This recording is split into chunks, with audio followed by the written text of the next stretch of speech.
அடுத்தது பிரசங்கியின் புத்தகத்துல நான் சொல்லியிருந்தேன். பிரசங்கியின் புத்தகத்துல எத்தனை அதிகாரங்கள் இருப்பதாக சொன்னேன்? 12 அதிகாரங்கள். சரிங்களா? இப்போ அப்படியே அடியனுடைய இடது பக்கத்தில் காண்பிக்கப்படுகிற ஆகமங்களை பாருங்க. அதுல எதுல 12 அதிகாரம் இருக்குது? ரொம்ப எளிதான கேள்விதான். சரிங்களா? இப்ப கண்டுபிடிக்கலாம் நீங்க. எதுல 12 அதிகாரம் இருக்குது?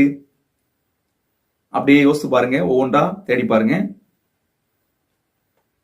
ஓகே, நாம தானியேல் புத்தகத்துல 12 அதிகாரம் இருப்பது நம்ம என்ன செய்யலாம் பார்க்கலாம்.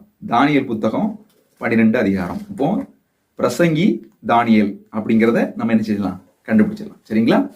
அடுத்தது 2 கேள்விக்கு நம்ம விடையை கண்டுபிடிச்சிட்டோம். சரி, இப்போ அப்போஸ்தலர் நடபடிகள் புத்தகத்துல 28 அதிகாரங்கள் இருப்பதாக நான் சொன்னேன். சரிங்களா?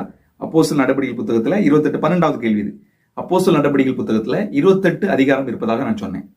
சரி, இப்போ அப்படியே அந்த பக்கத்துல வாங்க, ஒவ்வொரு ஆகமங்களையா வாசிங்க.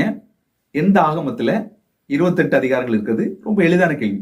எளிதான கேள்வியெல்லாம் முதலாவது கண்டுபிடிச்சிருவோம். சரிங்களா? அதுக்கு பிறகு நம்ம என்ன செய்யலாம், அடுத்தது கண்டுபிடிக்கலாம். இப்போ கண்டுபிடிங்க. அடியனுடைய இடது பக்கத்தில் இருக்கிற